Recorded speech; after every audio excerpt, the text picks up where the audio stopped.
Guys, pupunta pala tayo doon sa sa paisdaan. Wala pa rin isda. And then, kaya hindi po ako nag-upload. Diyan, nagkuha pala si mama ng ng dabong at saka puso ng saging. And then, ito, kaya pala po mga vloggers, hindi po ako naka-upload. Kasi nga po, konti na rin po nalolood sa mga video ko. Kasi, hindi ako naka-upload.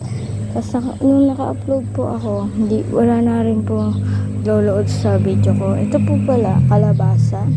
And then, ano ba yun? Upo yata yun. Upo yata.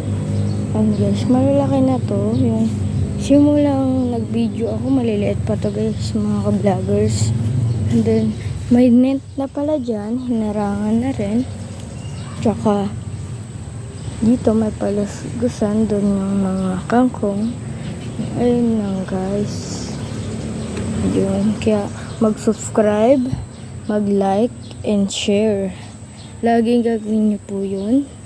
Tsaka ito po yung pag nagkabunga po yan, titingnan po natin at mag-upload tayo. May isda na rin doon at magbunga na rin to. Kaya bye-bye. Ayun lang mga ka-vloggers. Bye!